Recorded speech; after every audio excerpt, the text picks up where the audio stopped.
Bonjour à toutes et à tous. Nous allons entendre quelques petites secondes, le temps que nos participants se connectent. Donc, bienvenue dans cette deuxième partie de notre webinaire sur régler vos différends différemment. Merci Philippe de nous accompagner sur cette deuxième partie. Merci Paulette de m'accueillir une nouvelle fois. Vous avez été plus de 180 à suivre la première partie. Nous avons eu énormément de questions, énormément d'échanges.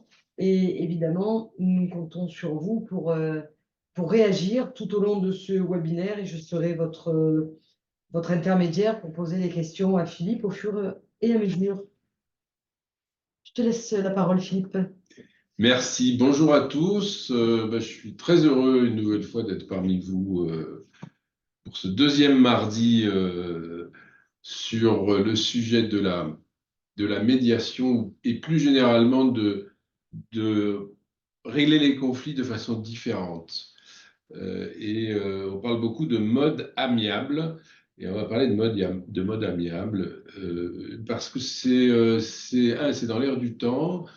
Deux, c'est quelque chose qui est absolument développé par le garde des Sceaux et qu'il tient absolument à ce que les modes amiables soient une nouvelle manière de régler les différends qui peuvent exister d'une manière générale entre nous tous. Alors, ce que l'on peut remarquer, c'est que j'ai mis une petite phrase de l'encyclopédie de Diderot et d'Alembert du XVIIIe siècle qui déjà parle de d'intermédiaire qui permet aux personnes de se parler et donc d'essayer de trouver une solution amiable plutôt que d'aller devant les juridictions. Alors tout d'abord, qui dit différent dit conflit. On va passer rapidement sur ces slides parce que on les a vus peut-être un petit peu plus intensément mardi dernier. Je pense qu'il y a toujours en ligne. Oui, oui.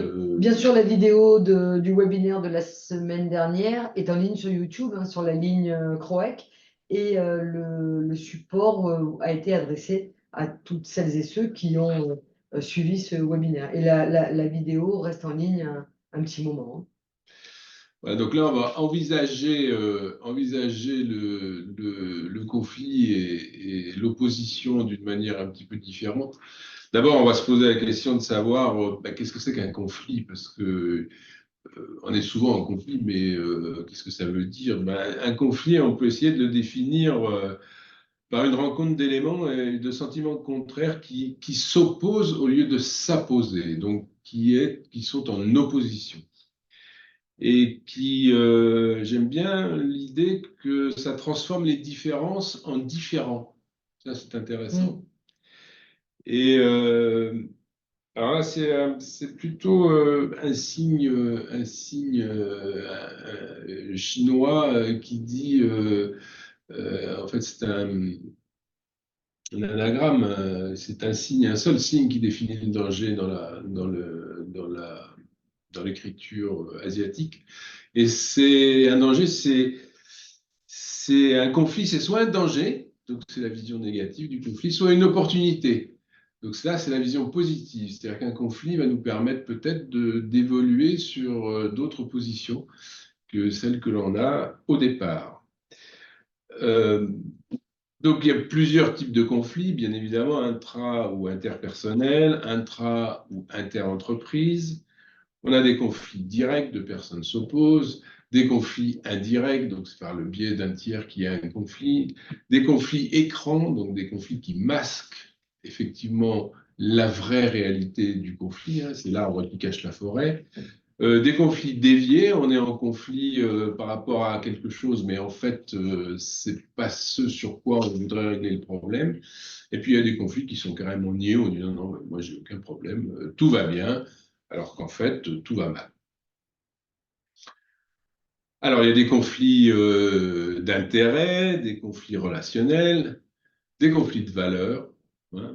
On s'oppose parce qu'on a chacun nos valeurs de vie et on peut être en opposition avec quelqu'un qui n'a pas les mêmes.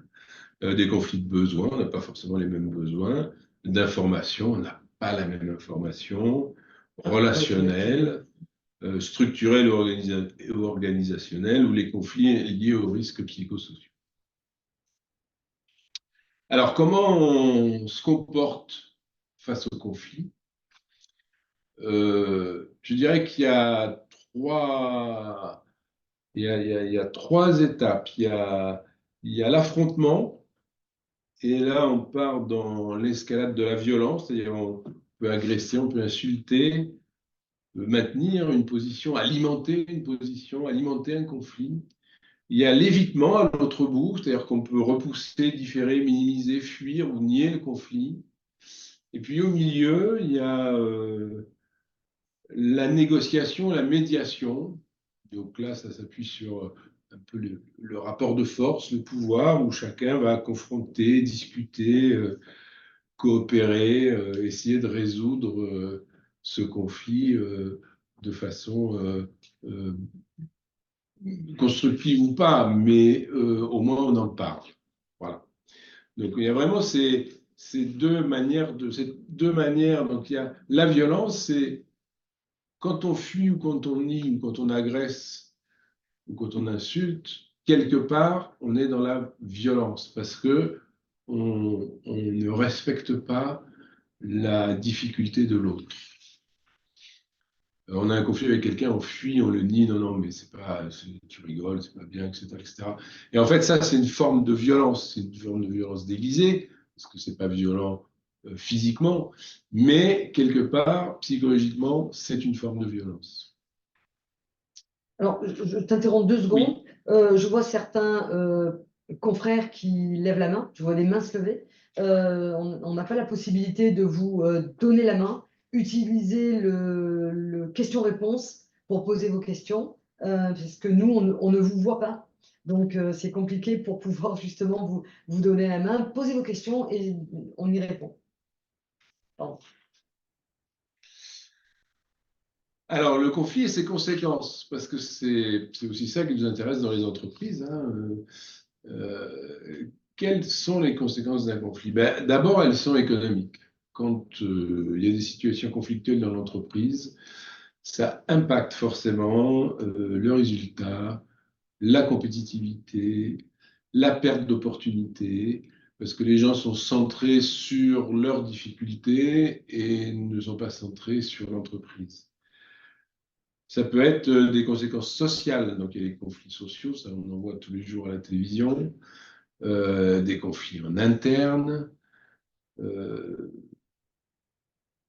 Alors, des conflits en interne, ça peut être pour tout et n'importe quoi, hein, mais ça dégrade là encore l'atmosphère de travail. Et donc, pour le chef d'entreprise, il a une responsabilité vis-à-vis de ses employés, de ses salariés, et après, ben, il a une responsabilité pour prévenir les risques psychosociaux. Et les conflits à l'intérieur de l'entreprise ben, sont source de risques psychosociaux. Ça favorise l'absentéisme, les conflits. Les gens qui fuient le conflit ou qui ne veulent pas l'affronter ben, se mettent en maladie en disant ça ira mieux dans 15 jours. Et juridique, ben, ça met effectivement, comme je le disais tout à l'heure, en cause la responsabilité du dirigeant s'il arrive quelque chose de compliqué, ça peut arriver, hein.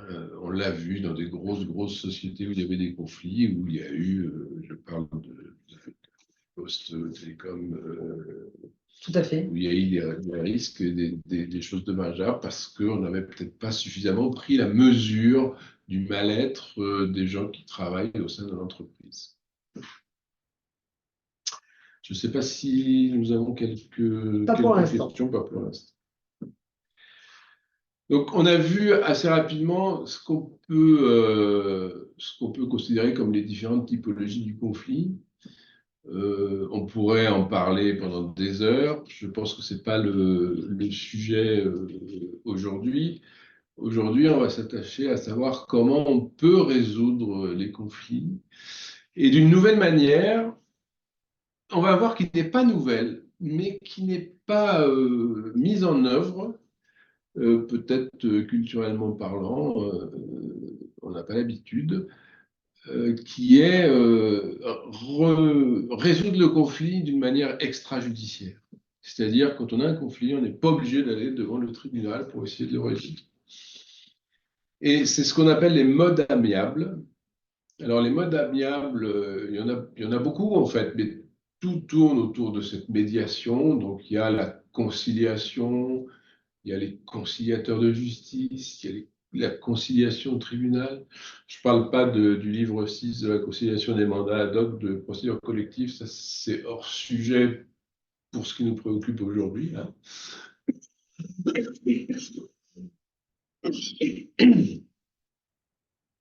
Pardon. Donc, on a la conciliation, la médiation, des nouvelles procédures judiciaires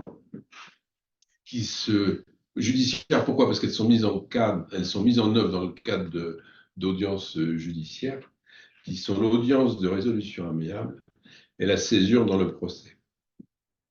Je vous ai mis un petit rappel des différents décrets qui sont sortis l'année dernière, et il y en a même un qui est sorti au mois de février 2024, qui est dans un des slides de plus tard. Donc c'est vraiment, on voit vraiment que aujourd'hui, le monde judiciaire tente, je dis bien tente parce que c'est difficile, de basculer vers quelque chose qui est plus de l'essai de mise en œuvre d'une solution négociée entre les parties lorsqu'il y a une difficulté. C'est quelque chose qui est assez naturel pour toutes les professions où on a des ordres, Voilà. puisque notamment le nôtre, où on a l'obligation de saisir le Conseil de l'ordre avant de saisir le tribunal, où on préconise systématiquement la médiation, sachant qu'aujourd'hui, en plus, et ça il faut le savoir, une personne qui se pourvoirait, je ne sais pas si c'est le bon mot, directement devant le tribunal, peut être toquée au motif qu'il n'a pas saisi son ordre, qu'il n'a pas respecté notamment notre code de déonto et nos lettres de mission. On a une petite remarque Oui. de quelqu'un qui nous dit on parle beaucoup de responsabilité du dirigeant, du mal-être du collaborateur, mais qu'en est-il du mal-être du chef d'entreprise et du dirigeant qui lui aussi, à un moment donné, peut, voilà, pas. Oui, absolument. Et je pense que ce mal-être, s'il est partagé, et ça, c'est peut-être on revient un petit peu en arrière sur mardi dernier, s'il est partagé avec les personnes avec lesquelles le dirigeant travaille, ben, on peut peut-être arriver à trouver, peut-être pas des solutions, mais à partager cette difficulté et à faire ressentir les difficultés que l'on a en tant que dirigeant aux gens avec qui on travaille qui ne les comprennent pas forcément. Donc c'est vraiment très intéressant d'aller dans le dialogue en disant je me sens pas bien aujourd'hui parce que je ressens que on a des difficultés à réaliser cette opération ou à récupérer les sommes qui nous sont dues par ce client ou à faire une croissance externe. Et donc tout ça, ça peut s'échanger, mais effectivement, la responsabilité et le mal-être du dirigeant, c'est quelque chose auquel il faut faire très très attention, parce que c'est lui bien souvent qui est le plus sous pression. D'où l'importance d'être tout le temps dans la communication et dans la volonté de communiquer, et pas dans le déni qui, lui, peut avoir des conséquences un peu Quand on négatives. fuit, c'est vrai que quand on va fuir un conflit, quand on va fuir une discussion, quand on va fuir quelque chose, on va se renfermer sur soi-même en fait. Et c'est jamais une bonne solution parce qu'à un moment donné, ça va ressortir de façon peut-être encore plus violente que si on avait eu alors je ne vais pas dire le courage, mais qu'on avait eu à un instant T et assez tôt en fait l'idée de dire ben, je vais en parler, on va en parler tous ensemble. Voilà, je pense que ça c'est important, la communication au sein de l'entreprise est quelque chose d'essentiel. Alors, les modes amiables et la médiation, c'est pas nouveau. Et dans le code, dans le code de commerce ou même dans le code civil, hein, l'office du juge c'est l'article 21. C'est la première mission du juge, c'est de concilier les parties.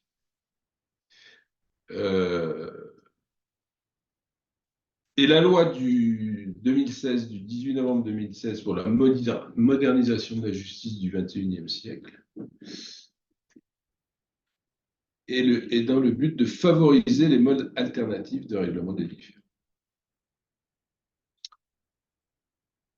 Et l'article 127 à 131 du Code de procédure civile, qui a été modifié le 8 février 2024, intègre ce qu'on a vu dans le titre, c'est-à-dire conciliation, médiation, ARA, donc audience de règlement amiable, et césure dans le procès. Alors, l'audience de règlement amiable, c'est tout nouveau, c'est en fait le juge qui tombe la robe et qui va discuter avec les parties directement. Donc ça, il en a la possibilité maintenant. Ça rapproche un peu de la conciliation.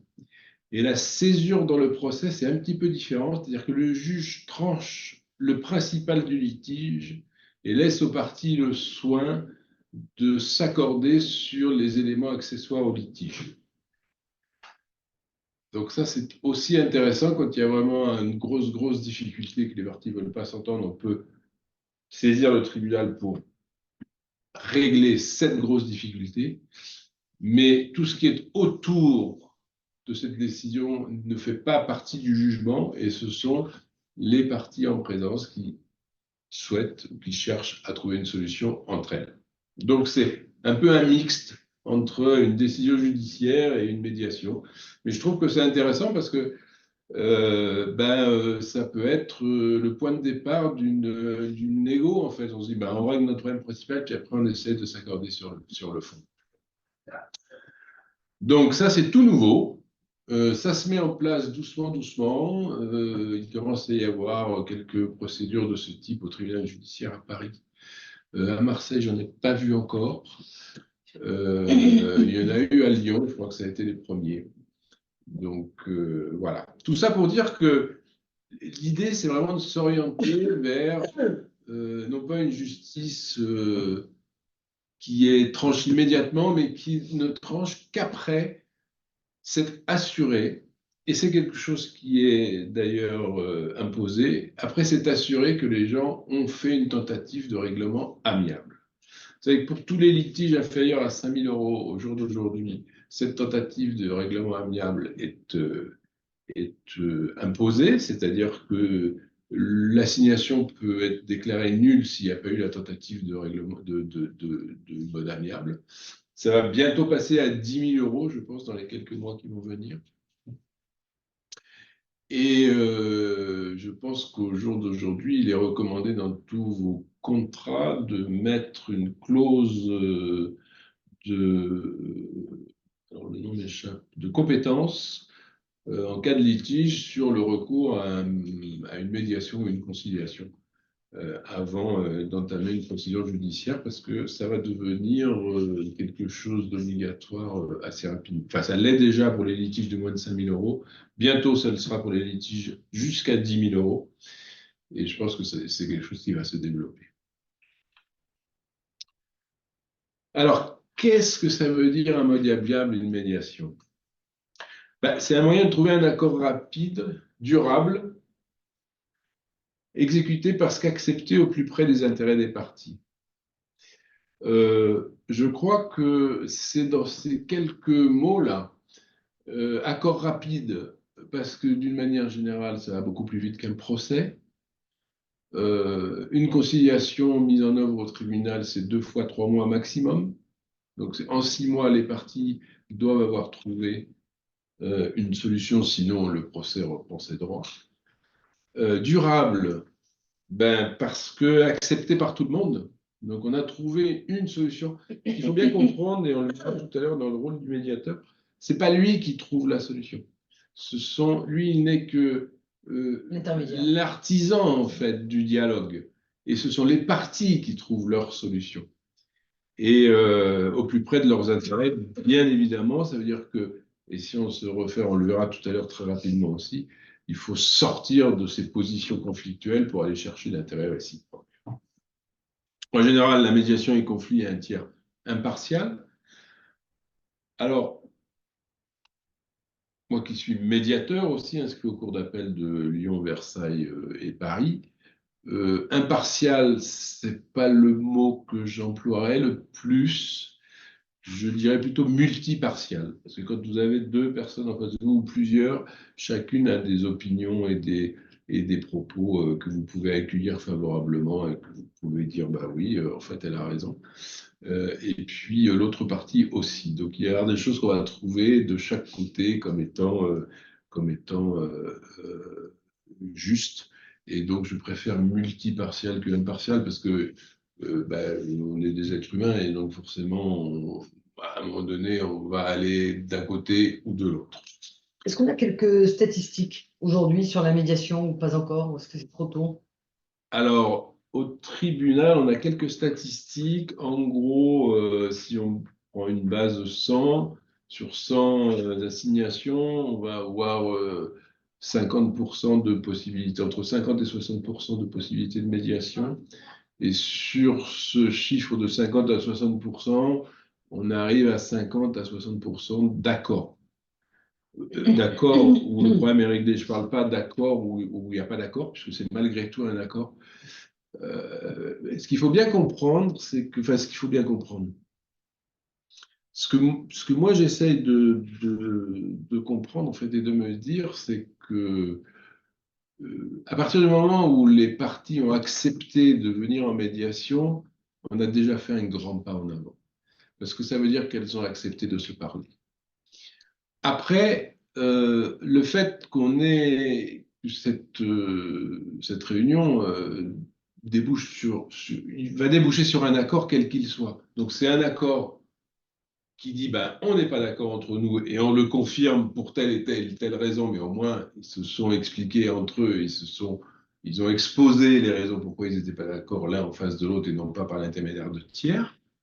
Donc ça, c'est une chose qui est importante. Donc là, on arrive à un accord de non-conciliation, mais quelque part, c'est le premier accord qu'ils vont passer ensemble, même si c'est un accord où ils ne sont pas d'accord. Et puis sinon, il y a un accord où ils sont d'accord et où ils trouvent une solution à leurs différends parce que les intérêts en jeu les font réfléchir et se disent effectivement, il vaut mieux qu'on trouve un accord et on va essayer de travailler d'une nouvelle manière pour pouvoir continuer à travailler ensemble. Voilà, la médiation, c'est vraiment l'objectif, c'est la restauration du lien économique et social, en fait. D'arriver à se poser autour d'une table D'arriver et à de se poser dire autour d'une table. maintenant on va parler, essayons de trouver une solution. Je ne vais pas vous dévaluer la conclusion, mais c'est la restauration d'un lien de communication dysfonctionnel. C'est ça la médiation. Très très important, la confidentialité. Tout ce qui est dit en médiation, conciliation est confidentiel. C'est-à-dire que rien, et c'est la responsabilité du médiateur. C'est la seule qu'il a d'ailleurs. Il a une obligation de moyens, il n'a pas une obligation de résultat. Et par contre, la seule obligation qu'il a et qui peut engager sa responsabilité, c'est la confidentialité. Pourquoi? Parce que je crois que c'est évident. Je veux dire, les parties trouvent un accord. Cet accord, ils n'ont pas forcément envie qu'il soit mis sur la place publique. En général, ils dévoient leurs faiblesses et leurs forces. Donc, il faut vraiment que cette confidentialité, c'est vraiment quelque chose d'essentiel. S'il n'y a pas de confidentialité, ça ne marche pas. Donc ça, c'est vraiment quelque chose et on le verra tout à l'heure, c'est vraiment quelque chose de très, très important. Alors, ce n'est pas un jugement, une médiation, hein, ce n'est pas une sentence arbitrale et ce n'est pas une expertise. On verra plus tard que si ce n'est pas un jugement, mais que les parties peuvent décider d'homologuer leur accord devant un tribunal. Auquel cas, ils vont perdre une certaine forme de confidentialité, puisque à partir du moment où un jugement sera rendu, il sera public. Mais d'un autre côté, ça donnera une force exécutoire plus importante à l'accord de médiation. Sachant qu'on a quand même une force exécutoire avec la médiation, Avec la même si médiation. elle n'est pas Même si elle n'est pas. enregistrée ou validée par un juge. Voilà. Alors, je crois que maintenant, sur les nouvelles dispositions, ça peut être enregistré devant le greffe qui constate l'accord des parties. Donc, on n'a même pas besoin de saisir le tribunal pour une homologation. Alors, il y a plusieurs catégories de médiation, bien évidemment, mais il y a la médiation judiciaire ou conventionnelle, c'est-à-dire celle qui se fait par l'intermédiaire du tribunal ou c'est ce qu'il fait à la volonté des parties sans faire intervenir le tribunal. Et il y a des médiations particulières qui sont régies de façon différente par des droits particuliers et qui demandent au médiateur une formation particulière. C'est la médiation familiale, la médiation au prud'homme, bien évidemment, puisque celle-là, elle est systématique, hein. Le médiateur à la consommation et la médiation publique, défenseur des droits, et médiation dans les collectivités locales, dans les mairies. Donc ça, c'est des cas qui sont particuliers, qui ne nous préoccupent pas forcément aujourd'hui. Alors là, on arrive, et j'espère que ça va nous donner l'occasion d'échanger, c'est la typologie des litiges compatibles. Quels sont les types de litiges qui nous permettent d'aller en médiation? Ben déjà, le premier, on l'a évoqué un petit peu, c'est lorsque le contrat prévoit une tentative de conciliation ou de médiation au préalable. Déjà, ça c'est sûr, puisque le contrat le prévoit, il faut s'exécuter. Alors, ce qui est très souvent, je voudrais revenir un peu, ce qui est très souvent au tribunal, quand je vous disais que la médiation est obligatoire et que l'assignation est nulle si on n'a pas fait cette tentative, le juge n'a qu'un pouvoir, c'est de demander aux parties, enfin d'imposer aux parties, parce que là il ne demande plus, il impose aux parties d'aller voir le médiateur ou le juge conciliateur. Mais il ne peut pas imposer aux parties de mener une médiation. Parce qu'on n'impose pas une médiation. C'est quelque chose qui est voulu par les parties. Donc la seule possibilité du juge, c'est de dire, vous n'avez pas fait suffisamment d'efforts pour aller essayer de trouver une solution amiable, je vous impose d'aller voir le médiateur pour que vous rediscutiez avec lui de la possibilité de faire une médiation ou pas. C'est le seul pouvoir juridictionnel qu'il a. Alors, bien évidemment, la médiation, les litiges entre associés, je crois que c'est un des points forts de la médiation. Pourquoi? Litige entre associés et dirigeants. D'abord, le caractère confidentiel. Les associés n'ont pas envie de voir les choses s'étaler sur la place publique. La poursuite des relations, puisque quand on est associé, a priori, on a plutôt tendance à vouloir travailler ensemble. Ou alors on se sépare. Donc, c'est la poursuite des relations entre les associés et l'activité de la société qui doit être sauvegardée. Et puis le différent, ce que je disais tout à l'heure, l'arbre peut cacher la forêt. Donc les différends entre associés peuvent couvrir un domaine plus large que si on porte le litige devant le tribunal va trancher sur le litige, mais pas sur peut-être les litiges sous-jacents ou les difficultés sous-jacentes qui existent. Donc vraiment, les conflits entre associés, c'est vraiment quelque chose qui rentre vraiment dans le cadre de l'amiable, parce que d'abord, ces gens-là, un associé, s'ils se sont associés, c'est qu'au départ, tout allait bien. Donc, c'est qu'ils avaient un accord entre eux et qu'ils souhaitaient travailler ensemble. Donc, il faut savoir pourquoi ils ne le veulent plus. C'est confidentiel parce que s'il y a des cessions de parts ou autre, c'est pas la peine que tout le monde le sache. Et ça se fait en général assez discrètement. Et puis, ça permet, on peut avoir un litige, et ça arrive souvent sur un point particulier, et en fait, ça débouche sur quelque chose de beaucoup plus large parce que les gens se parlent, se livrent au fur et à mesure de la médiation, et on arrive à dénouer des conflits beaucoup plus importants que ceux pour lesquels on a été saisi ou pour lesquels on nous a demandé de faire une médiation ou une conciliation à l'origine. Alors, les litiges entre un établissement financier et une caution. Pourquoi? Parce que si ce litige vient devant les tribunaux, la limite de résolution, c'est 24 mois. C'est-à-dire qu'on ne peut accorder à la caution qu'un délai de 24 mois pour apurer sa dette. En médiation, ça n'existe pas. Si les parties acceptent d'apurer cette dette en 60 mois, c'est tout à fait possible. Sauf que ça ne sera jamais possible sur une assignation au tribunal. En médiation, c'est possible. Donc ça, c'est très, très important. Et beaucoup d'établissements financiers, on pourrait croire que ça ne les intéresse pas. Je pense qu'au contraire, ça les intéresse parce que au moins, ils récupèrent leur dette, peut-être pas aussi vite qu'ils l'auraient souhaité, mais ils la récupèrent.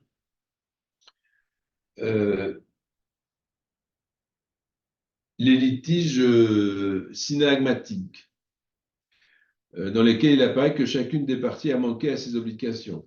Demande en paiement, refus ou inexécution, des travaux, des prestations, je ne te paye pas parce que les travaux sont mal exécutés. Donc tous ces litiges qui peuvent donner lieu à des expertises, à des procès de longue durée, etc., bah, peut-être qu'il est plus intéressant de, de les, de les,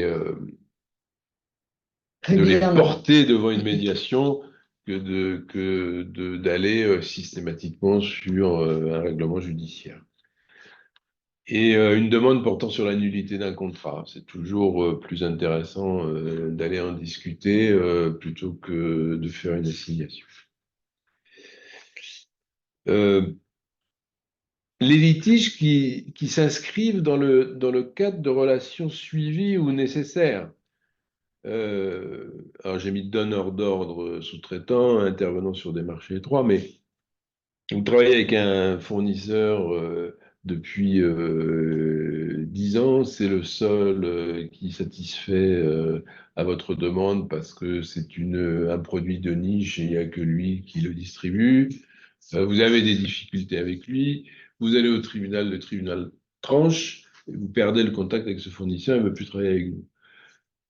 C'est quand même une difficulté dans la marge de votre entreprise, puisque il est un des rouages essentiels de votre production.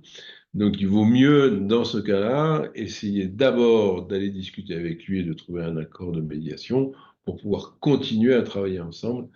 Et c'est ce que je disais tout à l'heure, c'est vraiment la recherche de la restauration du lien économique et social que l'on met en œuvre lorsque l'on fait une tentative ou lorsque l'on demande à faire une médiation ou une conciliation. Alors, les autres litiges qui sont intéressants à porter devant un médiateur, c'est les litiges où l'évaluation des préjudices n'est pas évidente. Au tribunal, le juge, il peut être un peu perdu, il ne sait pas trop comment faire. Et il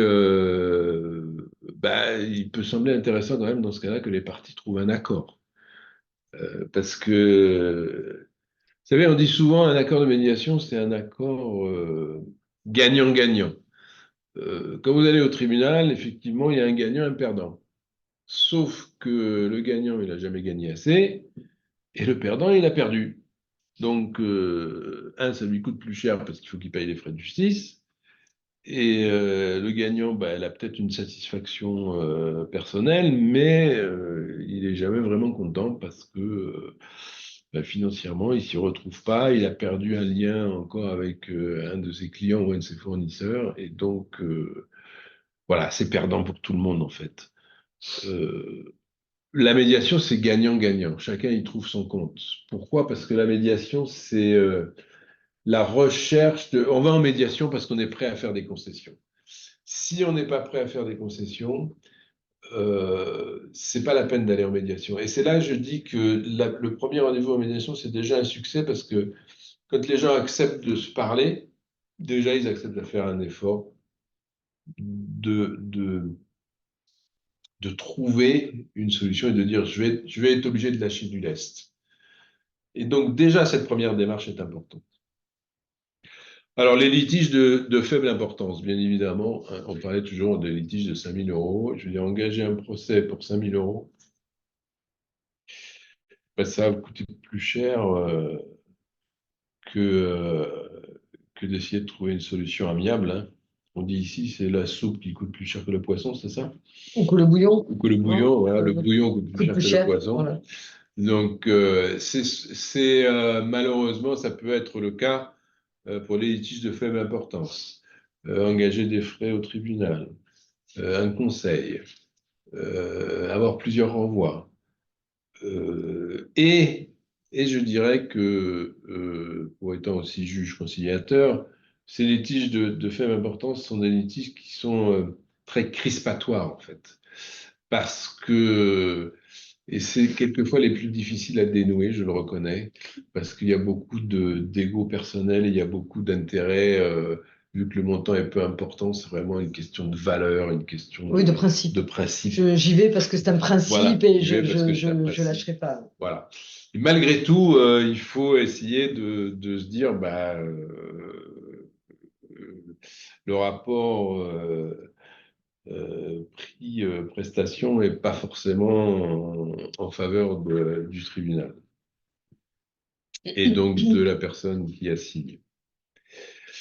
Les litiges où on n'a pas envie d'avoir une publicité dessus, quoi. On n'a pas envie que ça se sache, donc si on n'a pas envie que ça se sache, on revient sur la confidentialité de la médiation. Il vaut mieux aller en médiation pour essayer de le résoudre plutôt que d'aller au tribunal où un procès c'est toujours public. Donc, à part certains critères particuliers, hein, comme les mineurs, certaines phases de procédure collective où les procès ne sont pas publics, mais d'une manière générale, les procès sont publics.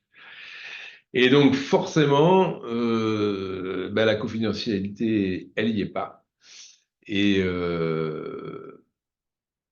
il vaut mieux, dans ces cas-là, quand on n'a pas envie d'avoir de la publicité, recourir à de la médiation. Et aussi les litiges dans lesquels la preuve est difficile à établir ou à produire. Donc, c'est au cas des conventions verbales, c'est de certaines pratiques ou usages, c'est le cas des actions en concurrence déloyale mettant en cause des secrets commerciaux, c'est la construction, les défauts, les retards, où les expertises sont fréquentes, où on estime que c'est mal fait, alors que, voilà, tous ces litiges-là dans lesquels la preuve est difficile à établir, il vaut mieux aller en médiation parce que d'abord, ça va aller plus vite, ça va coûter moins cher, il ne va pas y avoir 25 renvois. Euh, et, euh, et le fait, là encore, de trouver une solution amiable, c'est une solution qui satisfait les deux. Donc, les choses peuvent aller très vite, à la fois pour, euh, pour les deux parties, hein. C'est vraiment quelque chose de très important. Voilà, en gros, les typologies de litiges qui peuvent faire l'objet, sans ambiguïté, d'une tentative de médiation, à mon sens. Donc, je ne sais pas si vous souhaitez partager sur ce sujet. Il y en a peut-être d'autres, et là, je suis à votre écoute, bien évidemment. Il y a peut-être d'autres cas que vous pourriez, avoir à l'esprit et qui pourraient enrichir notre débat ce matin. Donc, je vous laisse le soin de chatter, c'est ça? C'est De ça. poser des questions. Et Colette, à côté de moi, est à l'affût, on va dire, de vos interactions. Le temps qu'on voit là, si on a quelques questions, en fait, cette médiation, elle est payante aussi. Bien sûr. D'accord, dans tous les Alors, cas. non. Ah, Alors, il y a la médiation au tribunal qui fait office à un juge conciliateur, c'est-à-dire que vous allez au tribunal parce que vous avez été assigné, et là, vous pouvez demander au tribunal d'aller devant un juge conciliateur en disant je souhaite faire une conciliation. Dans ce cadre-là, c'est gratuit. c'est gratuit. C'est un juge du tribunal qui vous reçoit, juge conciliateur, et qui va tenter de résoudre votre différend. Il reçoit les deux parties. Il reçoit les deux D'accord. parties, il reçoit tout le monde en fait, hein. Les conseils, les parties. C'est ce qu'on appelle une parenthèse dans le procès, c'est-à-dire que le procès s'arrête, le temps de la mise en œuvre de la conciliation, qui peut être de 3 voire 6 mois, on peut renouveler à la demande du juge conciliateur pour 3 mois. Euh, c'est la solution qui est gratuite entre guillemets, puisque bon, il y a les frais de justice, il y a les frais de conseil, etc., etc. Et après, il y a la médiation conventionnelle où les parties décident avant ou même pendant le procès d'ailleurs, hein, parce que le litige n'est pas forcément aussi simple que celui porté à la connaissance du tribunal, de recourir à un médiateur. Et là, effectivement, c'est plus gratuit, c'est payant, hein, parce que voilà, ce travail de médiation nécessite du temps, de l'investissement, et à ce moment-là, c'est payant. Non, non, mais ok, C'est comme un c'est juste que conseil, les choses soient voilà. bien claires, Comme un et parce qu'on conseil. parle de Voilà. justice gratuite, de conciliation devant le tribunal, donc c'est important de savoir qu'il La peut y avoir conciliation des... devant le tribunal est gratuite, Voilà. effectivement. Vous pouvez aller où Ok. vos clients peuvent tout à Hmm. fait, en cas de litige, demander une conciliation au tribunal.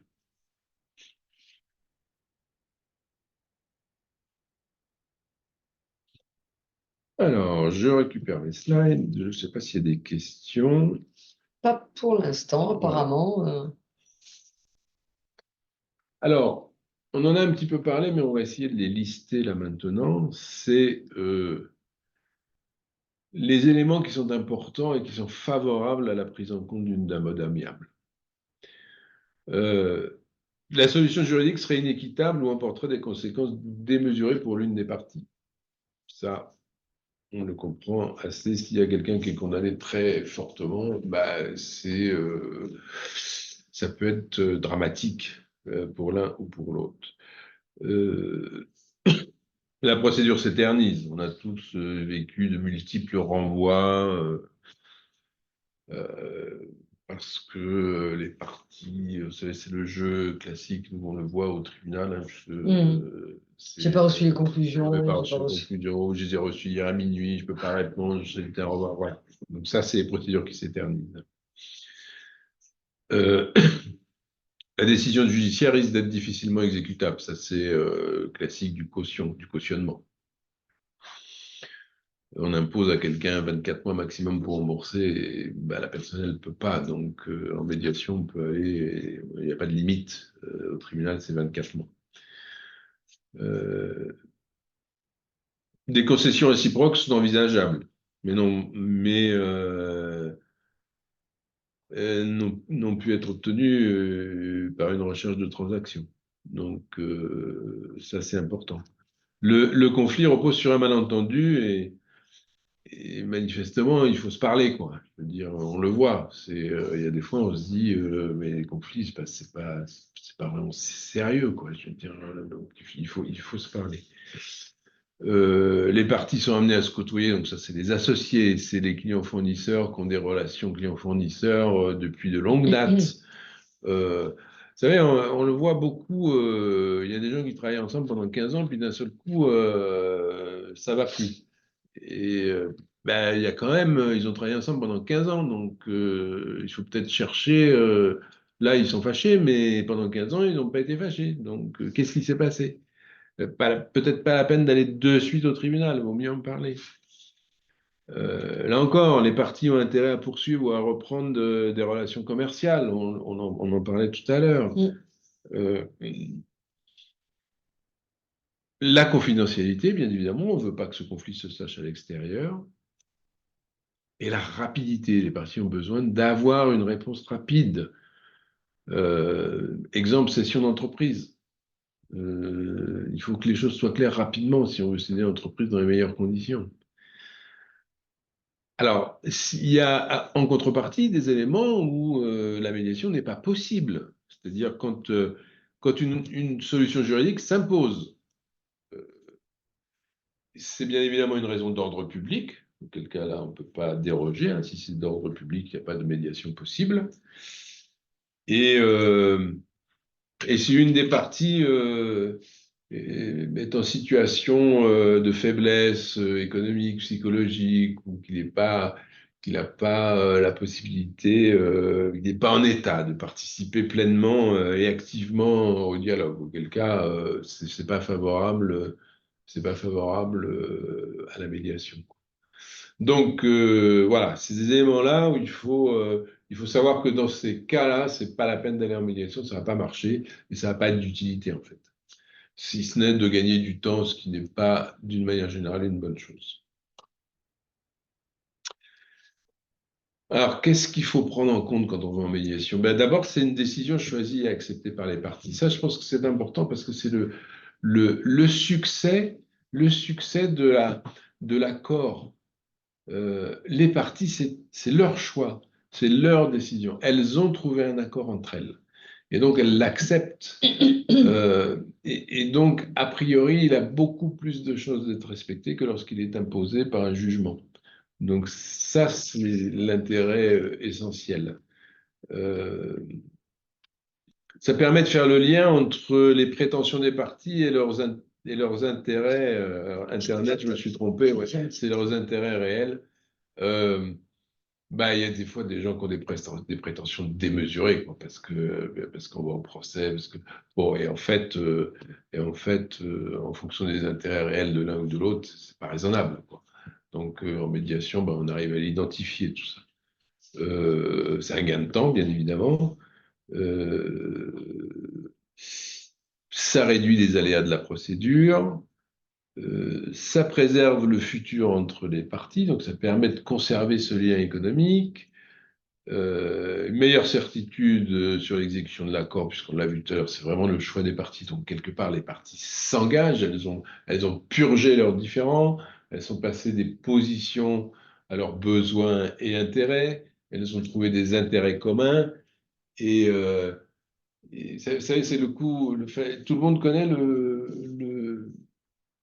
c'est pas la blague, mais la petite anecdote de l'orange. Je ne sais pas, ben dis-nous, parce que le temps qu'on ait la réaction, j'ai peur que... C'est un exemple typique de médiation. Il y a deux entreprises qui ont commandé 500 tonnes d'oranges chacune, mais il n'y a que 500 tonnes qui arrivent au lieu de 1000. Donc les deux entreprises disent, moi c'est impératif parce que sinon je ne vais pas pouvoir honorer les contrats que j'ai il me faut ces oranges. Et l'autre qui dit, ben, moi c'est pareil, si j'ai pas ces oranges, euh, bah, je peux pas, ma société, je vais en liquidation, quoi. Donc c'est vital pour moi.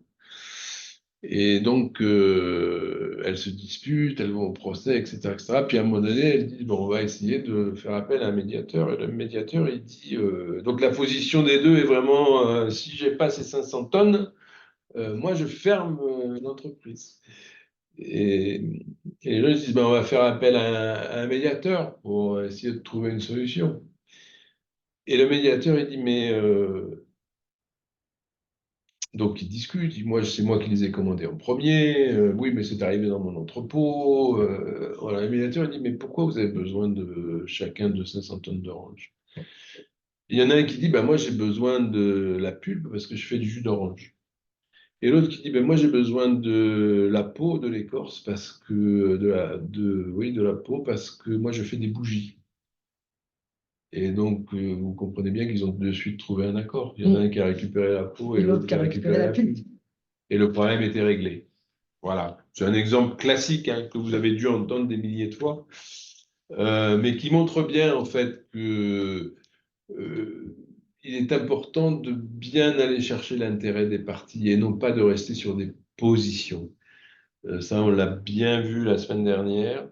On va le revoir très rapidement là tout à l'heure.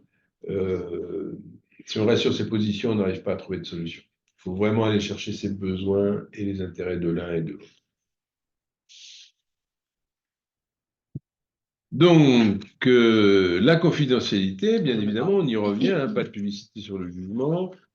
la maîtrise de l'ensemble des coûts de la procédure, parce qu'il y a le coût du médiateur, point final, et, euh, et l'absence de risque de demande annexe au principal, comme l'article 700 dans les jugements. Et moi, je rajouterais, si tu Oui, permets, bien le sûr, gain de temps et d'énergie, tout parce à que fait. généralement, c'est quand même un intérêt à prendre en compte, que ce sont des procédures qui sont très chronophages, Mm. et plutôt que d'avoir, comme tu le disais tout à l'heure, des procédures avec des renvois où on sait qu'on va être en stress, le fait de ne pas se retrouver ben, justement coincé dans ce type d'action, ben, ça permet, comme là, entre 3 et 6 mois, sachant qu'un procès, ça peut durer entre 3 et 3 ans. Entre 3 mois et Donc, 3 ans, enfin 3 mois, non, sûrement pas, minimum 6 mois, et oui, mais après le maximum, on ne le sait pas quoi. voilà, mais c'est Voilà. surtout de se sortir ces conflits de notre cerveau, parce qu'on le sait très bien, nous, chefs d'entreprise, quand on a quelque chose qui nous turlupine, ça reste quand même chronophage. Absolument. Et c'est ce qu'on Donc, c'est un intérêt à prendre en compte. voilà, on en revient aussi au slide du début, c'est-à-dire c'est le bien-être de l'entreprise, le bien-être des salariés, son développement, sa Bien rentabilité. sûr. Donc tout ça joue. Alors le médiateur, c'est qui le médiateur? Déjà, il y a des prérequis légaux. Donc je vous laisserai peut-être le soin, Ouais, vu ouais. qu'il est 10 heures bientôt, voilà, de regarder. En gros, il faut que ce soit quelqu'un de qui n'a pas eu de condamnation, bien évidemment, hein, euh, qui a une expérience, qui a une formation spécifique. Mais je vous laisserai lire les 5 points de l'article 131 qui définit la qualité du médiateur. Alors, pratiquement, qu'est-ce qu'il est, ce monsieur? Ben, a priori, Ou cette dame? cette dame, bien sûr, excuse-moi, hein, Ah ce oui. médiateur, voilà, ce médiateur, qui est-il ou qui est-elle? D'ailleurs, tu as raison, parce qu'il y a énormément Du médiateur de femme? médiateurs, de médiatrices, peut-être, je ne sais pas Ah, si je on peut sais pas dire du tout. médiatrice ou médiateur. Voilà. Et donc, il n'y a pas de raison de faire un médiateur ou médiateur, eux. Voilà, donc ils ou elles sont expérimentés, compétents, crédibles, sont en général très disponibles et dans la mesure du possible, essayent d'être impartial. Ça, je le disais, plutôt multipartial, neutre, ça c'est sûr, indépendant, discret, autoritaire parfois, parce que la médiation, c'est pas du béni-oui-ouisme, hein. On n'est pas là pour s'amuser, on est là pour trouver des solutions. Bah, donc parfois, il faut mettre les médiés devant leurs responsabilités et leur expliquer qu'il est de leur intérêt de réfléchir différemment. Et donc, on peut faire preuve d'autorité. Euh, Bon, alors, c'est pas un médium, c'est pas un thérapeute, c'est pas un entrepreneur, c'est pas un psychologue, c'est pas tout ça, quoi, hein, soyons clairs. Voilà.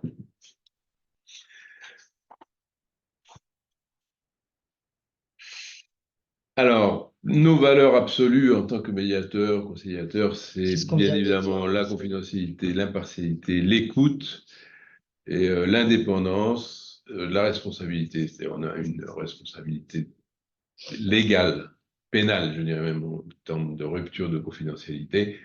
Mais on a une obligation de moyens, pas une obligation de résultat, puisque le résultat, c'est pas nous qui le trouvons, c'est les parties. Et le respect du temps de parole de chacun, donc il faut que ce soit équilibré, bien évidemment. Voilà, donc il y a des règles d'indépendance, d'impartialité, de compétence, de consentement, de confidentialité, et la définition du cadre du début, on le verra peut-être tout à l'heure. Voilà. Donc, sa posture, le médiateur adopte une posture qui est propre à la médiation au regard des autres modes de résolution des conflits.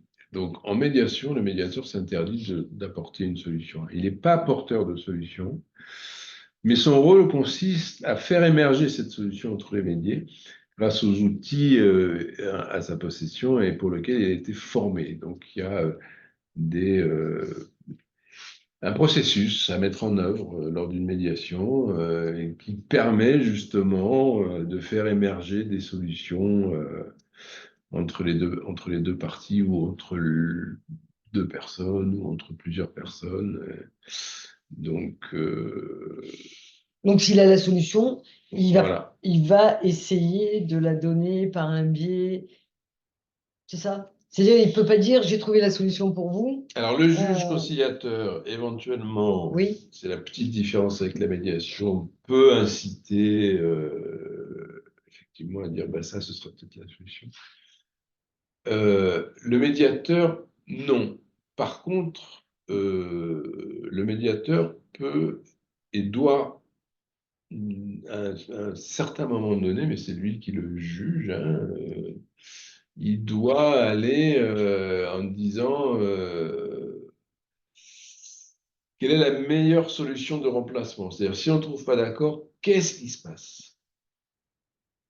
Et donc là, on met les médias devant leurs responsabilités en disant, OK, vous ne trouvez pas d'accord, il va se passer quoi? L'entreprise ferme, vous ne travaillez plus avec ce fournisseur, vous allez être condamné à payer le retard plus les intérêts, vous allez perdre ce salarié qui est essentiel pour vous, vous allez perdre la confiance de votre client. Donc c'est ça qu'à un moment donné, il faut mettre sur la table.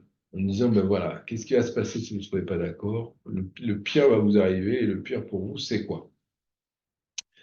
Euh, En général, c'est juste une énonciation, je dirais, de quelque chose, mais c'est important. Alors, c'est dans ce cadre-là où on peut faire un petit peu preuve d'autorité et on va faire preuve d'autorité euh, au niveau du cadre. Alors, comment ça se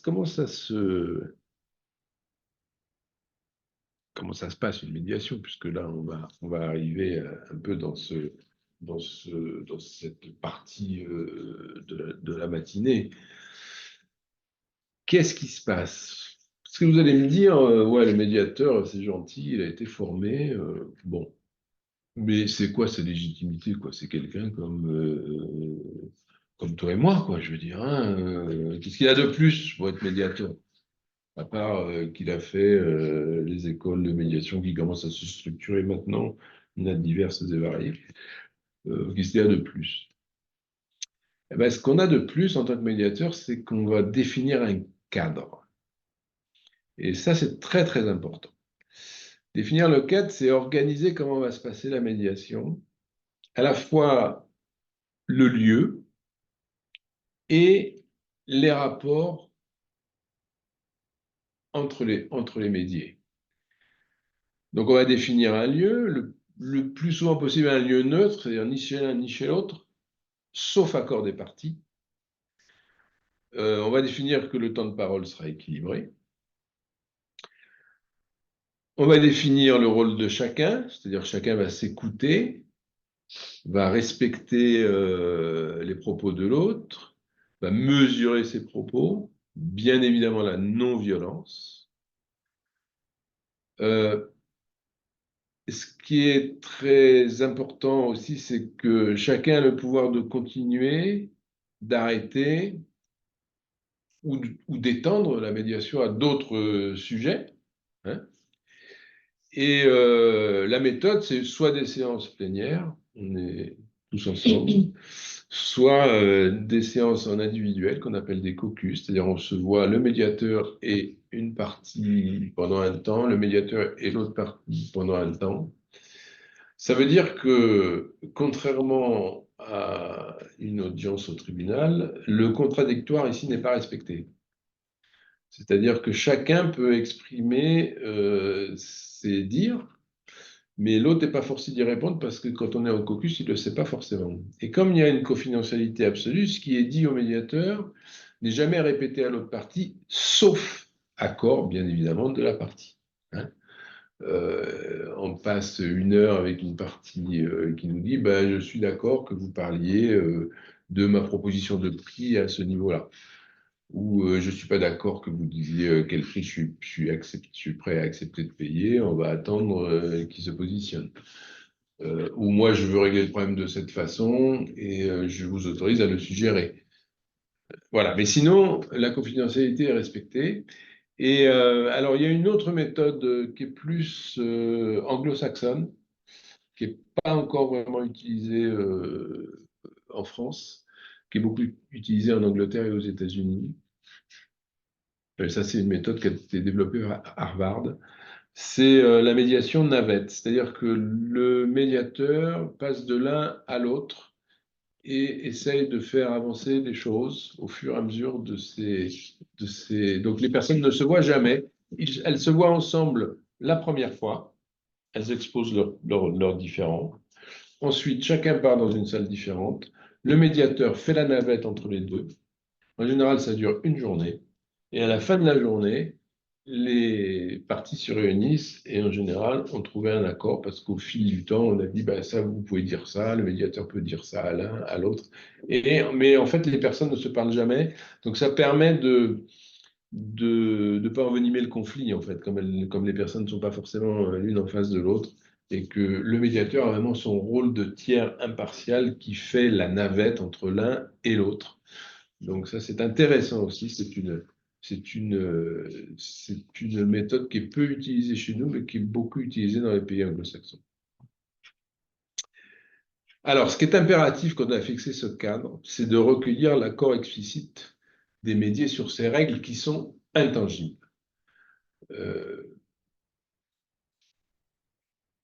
C'est important parce que c'est ça on se dit à l'intérieur du cadre, à l'intérieur de ce que l'on a fixé, la parole est libre, on dit ce qu'on veut, on exprime son ressenti comme on le souhaite. Mais on reste dans ce cadre. Et je dis souvent, la seule personne dans ce cadre qui peut couper la parole aux gens, c'est le médiateur. Alors, pas pour leur couper la parole, justement, mais parce qu'il va entendre un mot, ou il va avoir une attitude non verbale, ou une expression de l'un ou de l'autre qui va l'interpeller, et pour ne pas oublier, pour rebondir immédiatement dessus, parce que ça peut être important, il peut couper la parole aux gens, aux médias, et dire, ah là, vous avez réagi comme ça, pourquoi, comment vous le ressentez, ou qu'est-ce que ça vous fait de voir cette personne réagir de cette façon. Donc ça, c'est le médiateur, il a ce pouvoir.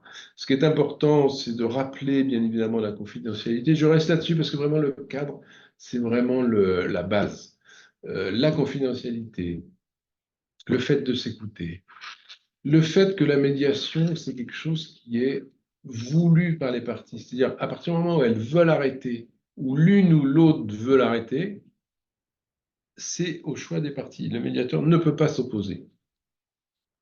Le médiateur peut aussi lui dire, c'est dans ses prérogatives, je ne continue pas la médiation parce que vous ne rentrez pas dans ce cadre, vous ne voulez pas faire les efforts de vous écouter, de vous parler correctement, etc., etc.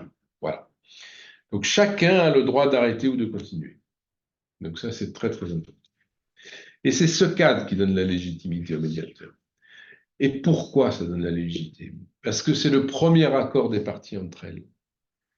Les parties, elles sont en conflit. Elles viennent autour de la table. On fixe un cadre qui s'impose à elles. Elles sont d'accord pour accepter ce cadre. Alors, quand je dis qu'il s'impose à elles, ce n'est pas le cas. On définit un cadre qu'elles acceptent ensemble. Et donc, c'est ensemble, elles ont accepté quelque chose, alors qu'elles ne voulaient pas se parler, elles étaient en conflit. C'est leur premier accord. Et déjà là, on est dans une phase de négo, on est dans une phase d'écoute. Donc, c'est très, très important de fixer ce cadre. Alors, après, les outils du médiateur.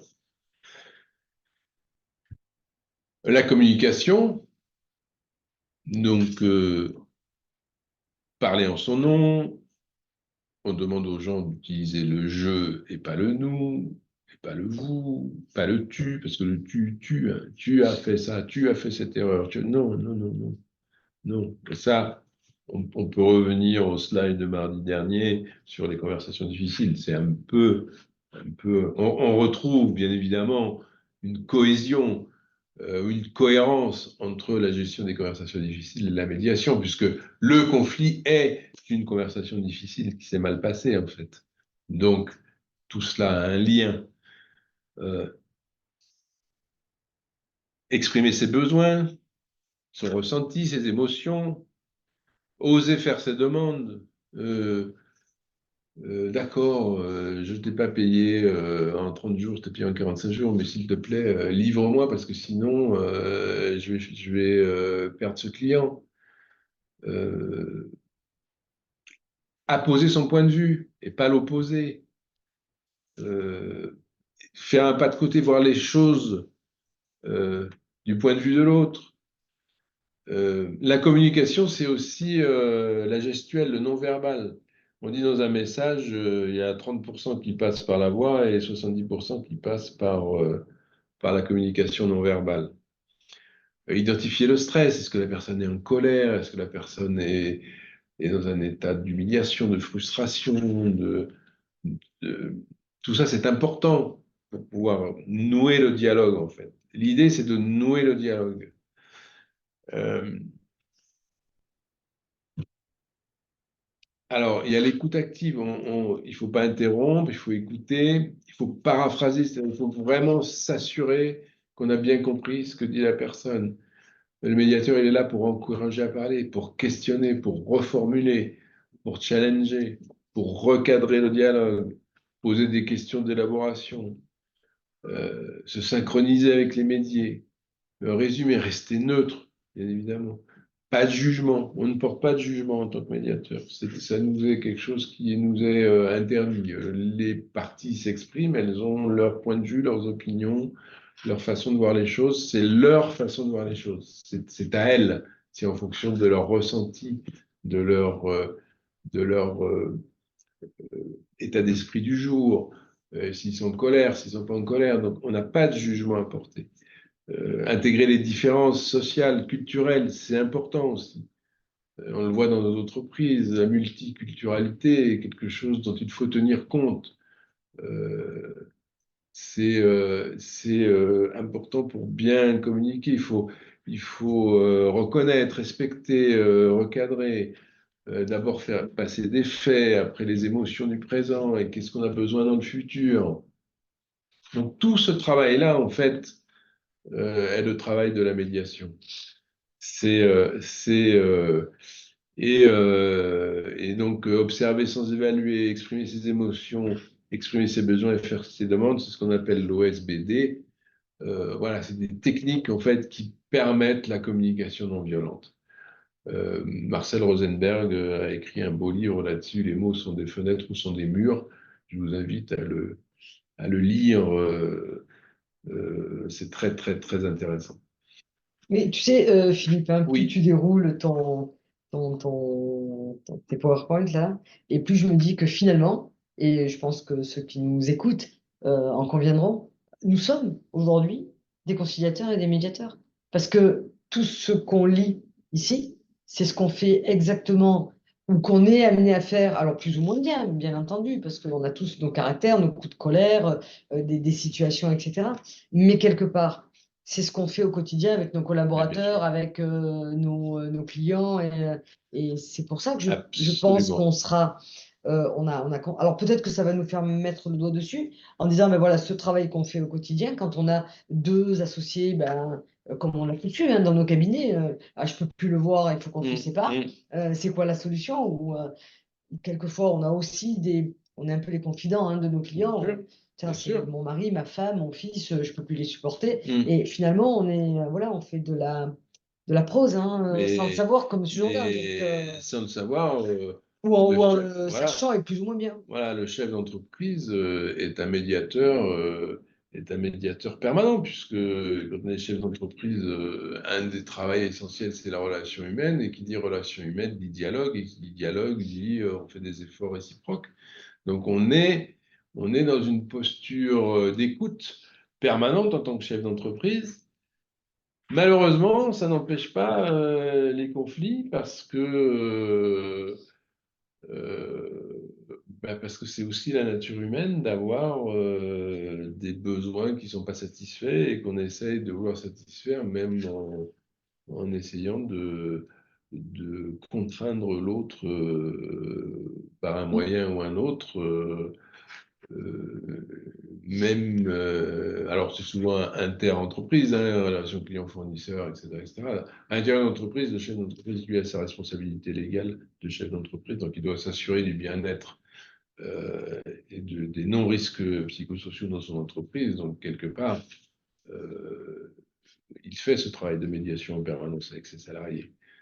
Mais parce que quand on... Ça n'empêche que les conflits existent malgré tout dans Non, les mais entreprises. bien entendu, c'est pas notre cœur de métier, donc Voilà. on commet probablement des maladresses, mais peut-être que quelquefois, le fait de l'entendre, de le réentendre, de le voir, ça va générer chez nous quelques petits automatismes.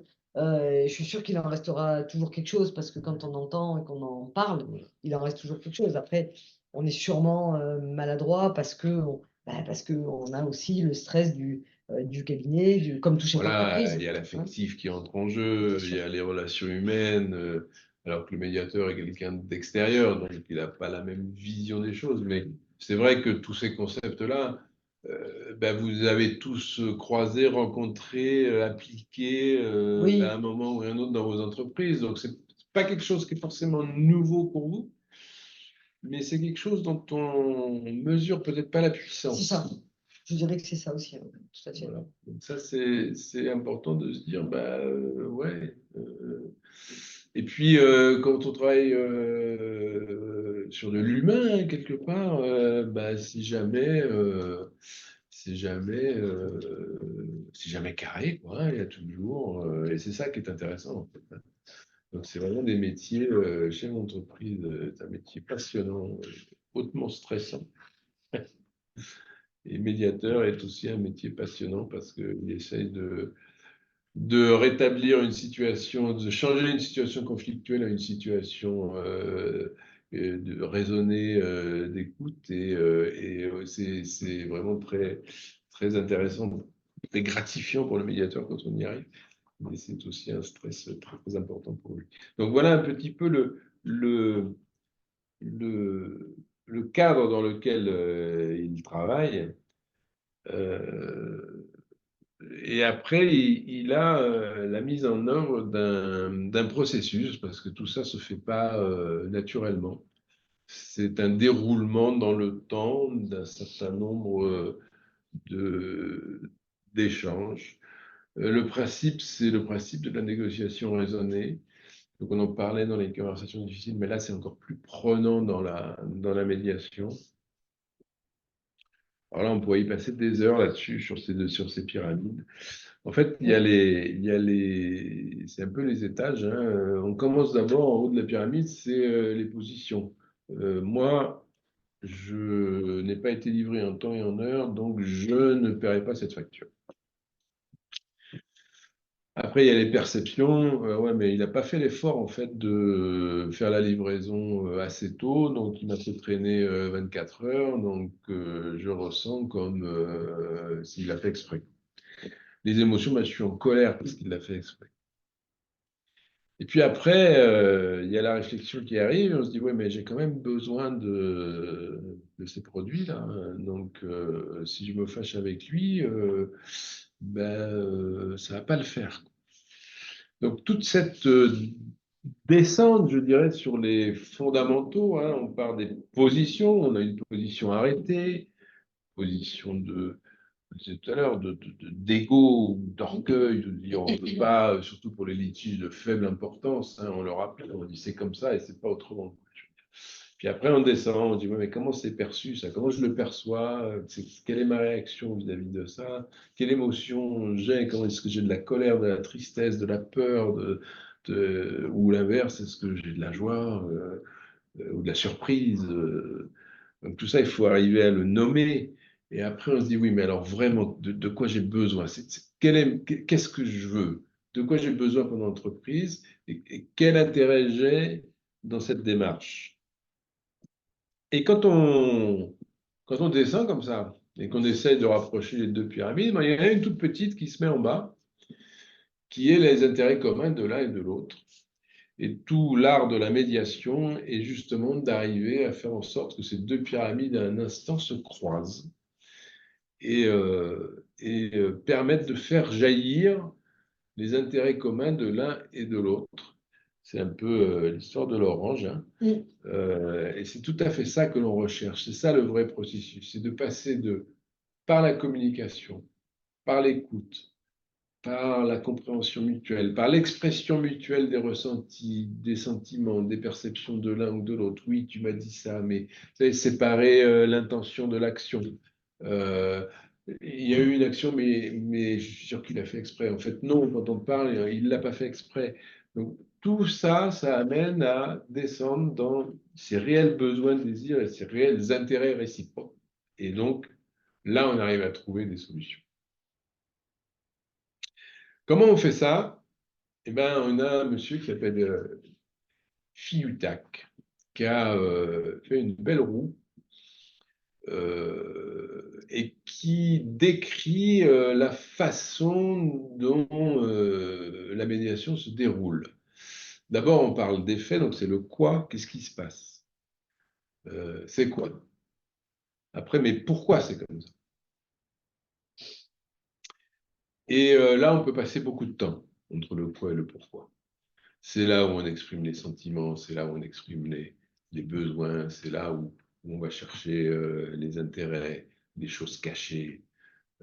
Et puis après, on a sur le rapprochement réciproque, ce que j'ai appelé RR, ce petit triangle-là, où on retrouve notre petite pyramide. Donc là, c'est des intérêts communs. Et puis, euh, et puis là, ça va être, mais alors comment on peut trouver une solution pour résoudre ces intérêts communs? Et donc là, c'est peut-être la partie la plus extraordinaire, parce que c'est la partie où on ne s'interdit rien comme solution. Puisqu'on est en médiation et que c'est notre accord, on fait ce qu'on veut. Donc c'est ça qui est absolument extraordinaire. On n'est pas contraint par une loi, on n'est pas contraint, tant qu'on respecte l'ordre public. C'est un accord entre les parties. Donc les parties se mettent d'accord sur ce qu'ils ont envie de faire. Et ça, c'est extraordinaire parce que tout est possible là. Et donc il faut passer du temps là, il faut explorer toutes les solutions. Et c'est ça qui est là, on est dans un brainstorming absolument extraordinaire, quoi. Et après, il y a la rédaction de l'accord. Alors, la rédaction de l'accord, c'est aussi quelque chose à pas négliger. Il ne faut pas se dire, bon, on est d'accord, on se serre la main et puis on s'en va, on se voit demain. Non, non, non, non, non, non, non. Les paroles s'envolent. Voilà. Donc les paroles s'envolent, donc déjà il faut un écrit qui peut être rédigé par les parties, mais en général il vaut mieux que ce soit un conseil quand même en fonction du type de litige, hein. Il y a peut-être des conséquences juridiques importantes, donc il faut le faire rédiger de façon correcte, mais surtout, surtout, vous savez tous que le diable se niche dans les détails. Donc, il faut que l'accord balaye absolument tous les points qu'on peut envisager. Donc, il faut passer du temps, il faut y revenir. Même, il se peut qu'à ce moment-là, on se dise, ah oui, mais là, je ne suis pas d'accord. Ben, c'est pas grave.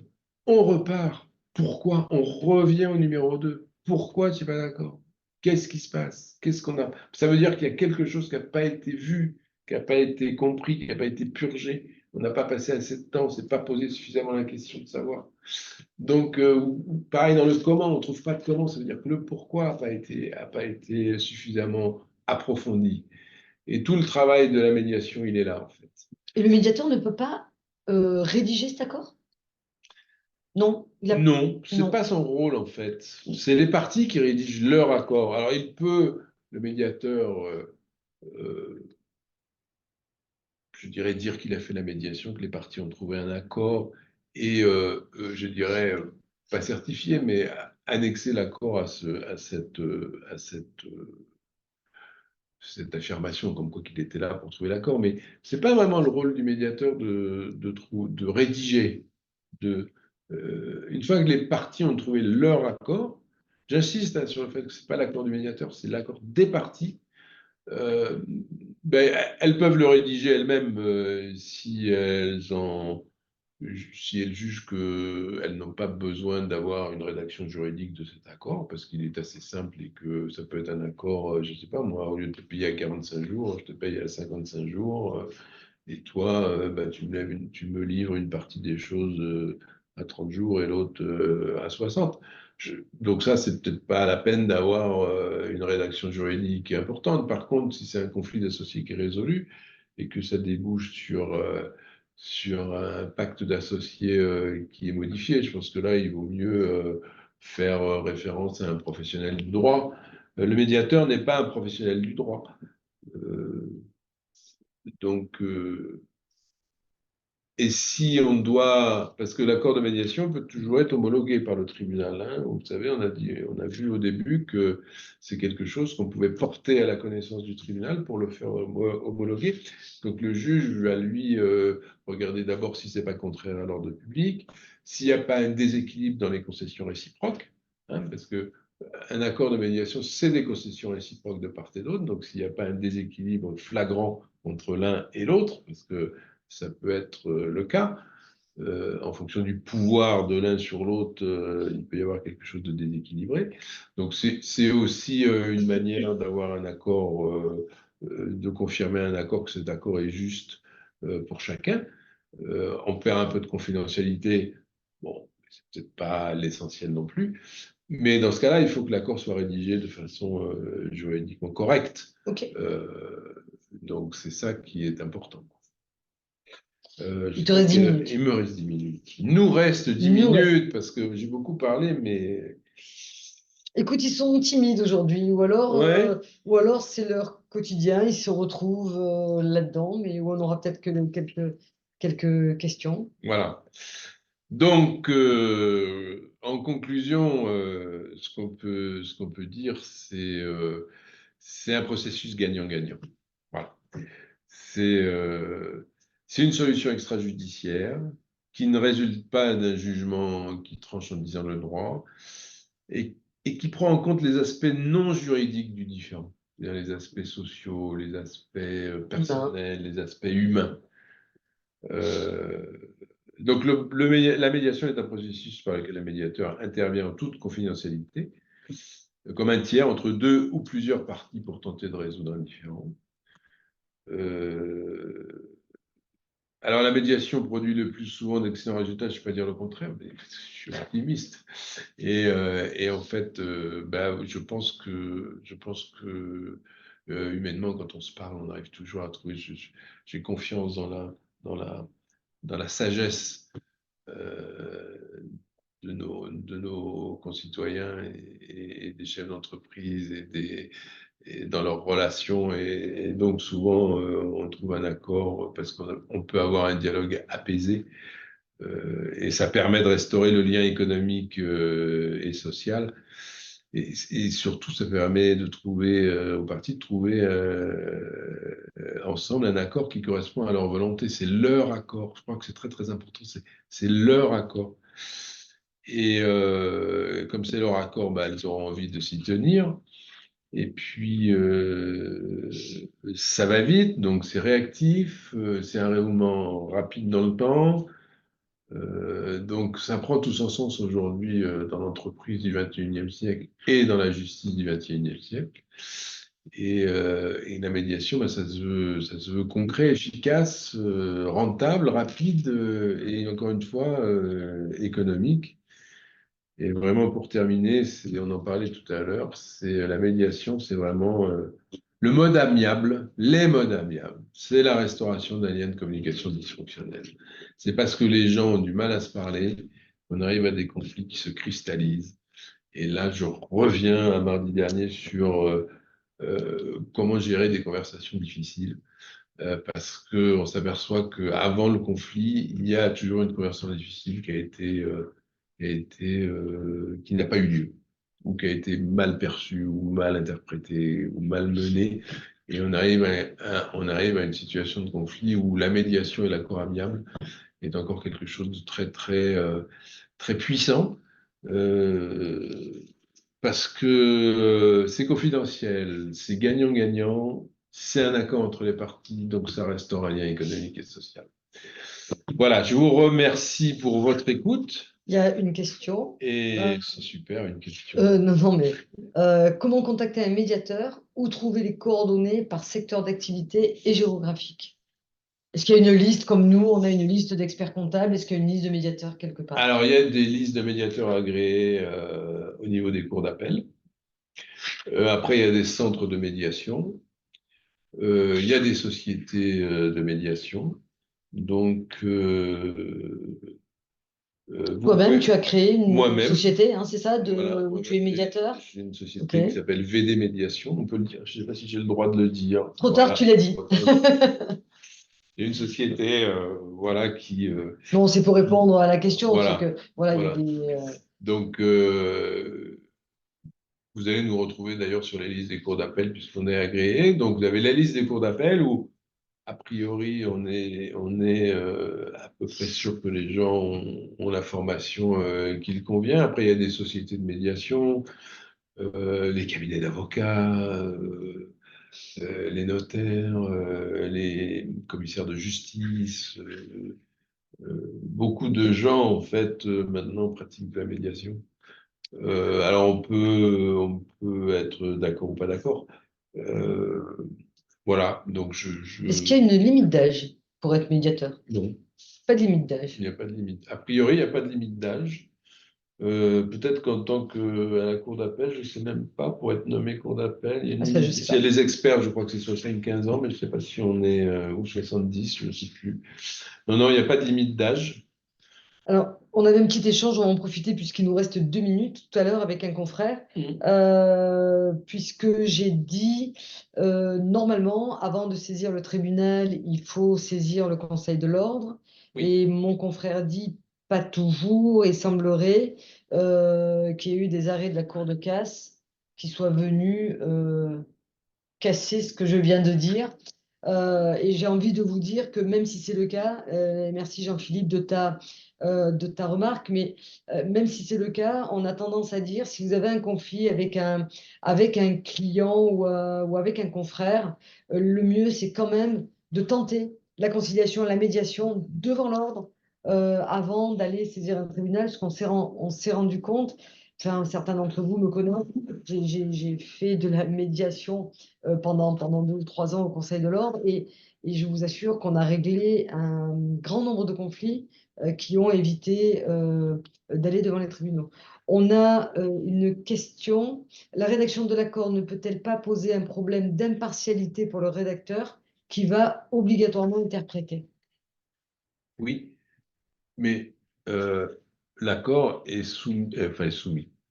Je pense que le médiateur peut concevoir ou demander à ce que l'accord de médiation lui soit présenté Présenter? pour que je parle de, quand je dis la rédaction de l'accord, c'est la rédaction de l'accord juridique, je veux dire. Oui, oui. Le médiateur et les parties ont déjà mis sur leur document l'accord dans sa totalité, c'est-à-dire jusqu'à aller dans le détail de ce qui se passe. Après, c'est la rédaction de l'accord qui n'est pas faite par le médiateur. Mais d'une manière générale, le médiateur demande à avoir connaissance de l'accord pour bien vérifier justement que cet accord respecte la volonté des parties. Je ne sais Voilà, pas si j'ai répondu à la question, oui. Mais est-ce qu'effectivement, je si un pense. rédacteur, il pourrait effectivement interpréter. Donc, non, non. Je dirais que l'accord avant d'être signé est revu par les parties et le médiateur tous ensemble. Et comme ça, on est sûr qu'il n'y a pas de difficulté. Donc, ce qui est très clair, c'est qu'on parle beaucoup de transition numérique, on parle beaucoup de digitalisation, mais je crois qu'on commence à passer beaucoup de temps sur l'intelligence artificielle, mais aussi sur l'intelligence émotionnelle. Mm. Et on se rend compte, avec ce type de webinaire, et on le voit, vous étiez à peu près 150 à le suivre, 148 exactement, on voit très bien que ce sujet-là est vraiment remettre l'humain au cœur de nos préoccupations et de nos préoccupations en qualité de chef d'entreprise vis-à-vis de nos clients, de nos associés et surtout, je dirais, particulièrement de nos collaborateurs, puisque tu le sais ou tu le sais pas, la difficulté qu'on rencontre aujourd'hui à recruter. Et après le recrutement, une fois cette phase, quand on est content d'avoir recruté quelqu'un, on se demande comment on va faire pour le garder. Regardez. Voilà. Et Mm. ça peut passer aussi par ces petits soucis de non-dit qu'on peut avoir, où le Tout à fait. collaborateur me dit, mince, je me suis trompé, finalement, c'est pas le cabinet que j'espérais. Et en fait, c'est le cabinet qu'il espérait, mais peut-être qu'on a mal communiqué avec lui à un moment donné, et ce qui fait qu'on a été ou dans le déni ou dans l'écoute passive plutôt qu'active. Et je trouve que c'est toujours intéressant de sortir de notre zone de confort et Tout de à notre fait. métier, et d'aller chercher des nouvelles techniques. On nous dit, c'est bien, c'est régler un problème rapidement, car le temps joue beaucoup. Oui, Et bien en sûr. effet, Mm. quand on laisse passer trop de temps, ça peut être Ça finalement, cristallise et c'est après ça. on ne Et s'en après, c'est sort trop pas, quoi. tard. Et Voilà. après, c'est Ouais, trop tard. absolument. Mais écoutez, il est 10h30 tapante. Merci beaucoup de votre écoute. Philippe reste à votre Tout à disposition s'il y fait. avait une question, une demande. Bien entendu, le PowerPoint vous sera envoyé et bien entendu, il y aura une rediff sur la chaîne YouTube du Pro. Voilà, tu as beaucoup de merci. Et merci beaucoup. Merci à vous, surtout de m'avoir écouté.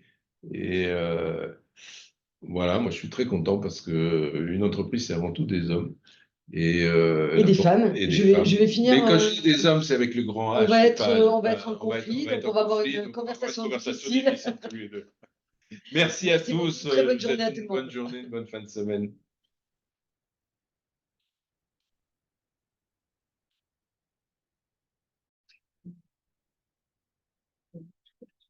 Et là, on voit pas les gens qui se connectent. Si, si. Bon,